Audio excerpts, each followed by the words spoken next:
Күшілік, қайырлы күн сіздерге, қайырлы түн біздерге. Мынау өте үлкен бір тарихи оқиғаны сіздерге аударып жеткізейін деп отырмын. Бұл Америка тарихында екінші дүниежүзілік соғыстан кейін болмаған аса ірі оқиға. Яғни Американың конгресінде Қытай басшысы Ши Цзиньпинге қарсы арнайы акт қозғалды. Бұл дегеніңіз заң болып қабылданып кеткен жағдайда бұл ресми түрде атқарылады. Бұл туралы арнайы Әнди Баррдың пресс-релиз хабарын сіздерге аударып жеткізерміз.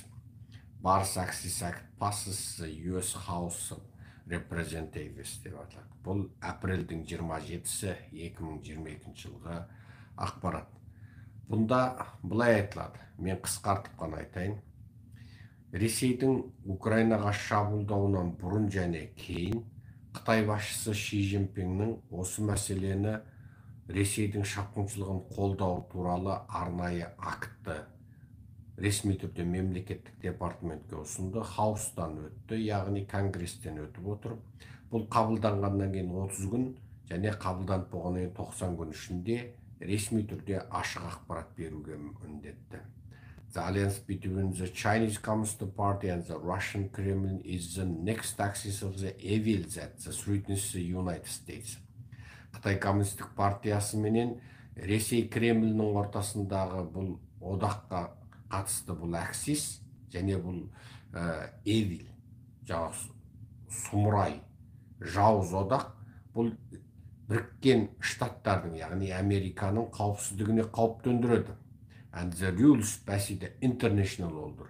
Және бұл халықаралық қалыптасып қалған тәртіпті бұзады деді конгрессмен Барр дейді.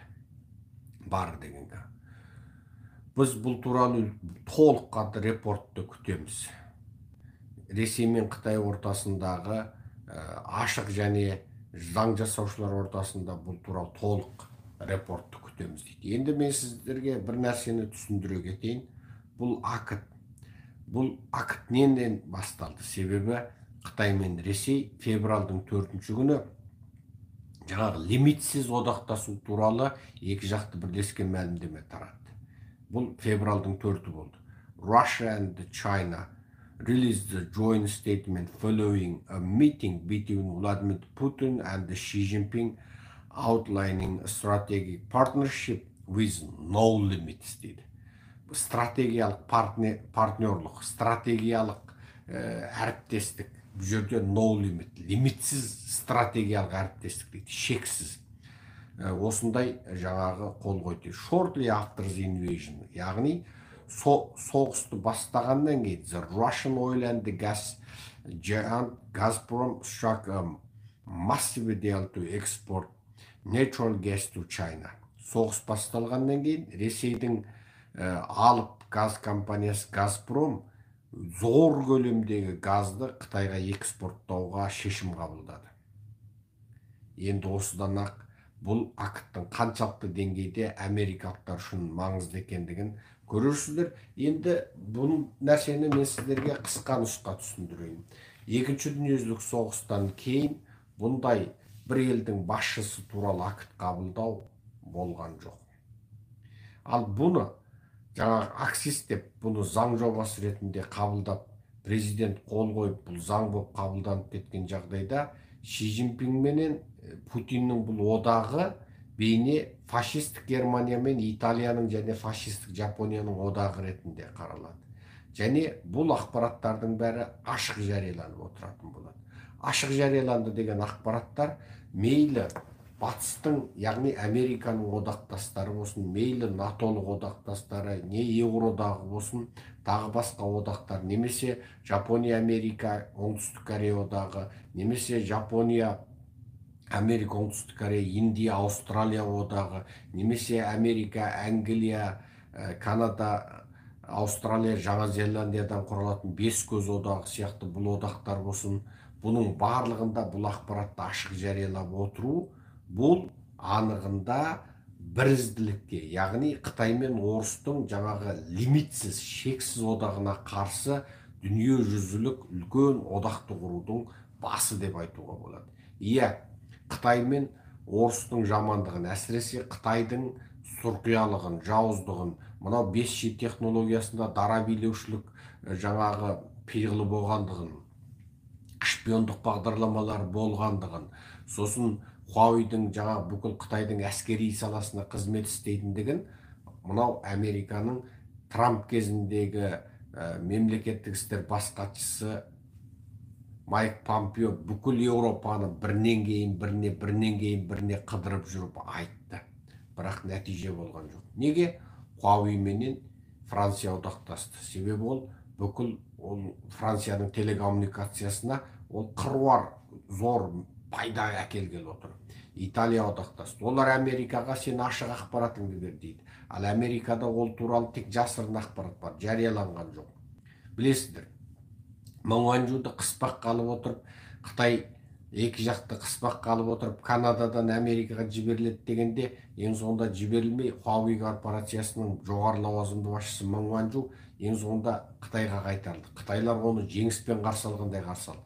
Ал осы сұмырай Қытай қатын Хуавей корпорацияның бастығы Ресей Украинаға соғыс ашатын кезде аяқ астынан Украин жаңағы осы Ресейге қатысты Хуавейдің жоғарғы лауазымды басшылық қызметін атқара қалды. Ал бұл әйелге де Хуавейға да Путин жағынан бірнеше мәрте ашық-ашкере сыйлықтар берілді. Бұның барлығында не бар? Әлде Ресейге берілген дрондардың барлығын осы Хуавейдің ақпараты қамдаған жоқ па? Жоқ, коммуникация мәселесінде Ресейдің әскери саласында коммуникацияға осы жоғары озық технологиясы Ресейден жоғары Хуавей көмектесті ме? Бұның барлығы американдық заң жасаушыларды, яғни конгрессмендерді ойға салды. Ал енді бұл ақы іске асқан жағдайда барлық ақпарат заң қабылданғаннан 30 күнде және қабылданып болғаннан кейін 90 күн сайын ақпарат беретін болса, онда Қытайдың Ресеймен бір екендігін дәлелдеу жолында Америка үлкен күш салған болады. Демек, бұлар фашистік одақ сияқты одақ болып ұйымдастырып жатыр. Оны өздері дәлелдеп қойды. Оған әлгіндегі конгрессмен бардың сөзін айттық. Себебі 4 ақпанда лимитсіз одақтастық туралы келісім болды. Бұл қандай одақтастық? Қандай одақтастықта лимитсіз одақтастық дейді. Яғни бүкіл салада ма? Қытайдың сөзімен айтқанда чөн фанвей, жәнлөшің, жәнлө қызоқабан ба? Бірақ бұл жерде миу шаншен, миу тиішен деп тұрып айтты. Жоғар шегіде жоқ, төмен шегіде жоқ деді. Бірақ сонда батыстың тілшілері Қытайдың сыртқы істер жаңағы министр Уаңидан сонда сіздер әскери одақсыздар ма дегенде, ол әскери одақ емеспіз дейді. Бірақ өздерінің сөзінде жоғарғы шегіде, төменгі шегіде жоқ дейді. Демек, Қытайдың Біріккен ұлттар ұйымында, Біріккен ұлттар ұйымының өзі арнайы жарғы қабылдап, Ресейдің Украинаға шапқыншылығын сынаған кезде Қытайдың қалыс қалуы, Қытайдың бүкіл медиасында Ресейді мадақтайтын ақпараттың тұтасымен тура күні-түні берілуі. Бұғанға дейін бұны әлі де соғыс деп атамай, ерекше әскери операция деп атауы. Бүкіл Ресей не таратады, Қытайдың соны көшіріп алып таратуы. Бұл екі жауыз диктаторлық және коммунистік, фашистік елдердің түбі одақ болып, әлгінде конгрессте талқыланған акт сияқты халықаралық қалыптасқан тәртіптерге және Американың қауіпсіздігіне қауіп төндіретіндігінің айқын дәлелі. Бұл акт қабылданған жағдайда Си Цзиньпинді тасталқан қылу немесе осы Ресейдің ар жағындағы қаржылық қолдаушысы болып отырған, мүмкін әскери техникалық, спутниктік, қатқабарлық, IT саласы, жасанды ақыл парасаттан көмектесіп отырған Қытайдың кеңірдегінен қысатын үлкен акт болуы мүмкін. Тағы бірі, бұл жерде Қытай деп отырған жоқ, Ши Цзиньпин деп отыр. Тіпті сол бірі әдетте Қытай мемлекеті деген сөзді қолданғанда Қытай коммунистік партиясы деп, Қытай халқында кінә жоқ, компартия деп бөлектейтін. Бұл жол тіпті сол коммунистік партияның өзінен даралап Ши Цзиньпинді айтып отыруы мүмкін Қытайдың ішкі жағында Ши Цзиньпинге қарсы бір күштерді оятқысы келді ме екен. Қалай болмасын, бұл жағымды жаңалық. Сіздерге соны саралап, сараптап жеткізуші Серікжан Біләшұлы. Аман сау болыңыздар. Бізде міне 2022 2 май таңғы сағат 5-тен 2 кетті. Баршаларыңыз аман сау болыңыздар. Сіздерде 2 май түстен кейінгі сағат 3 айттарыңыз қабыл болсын.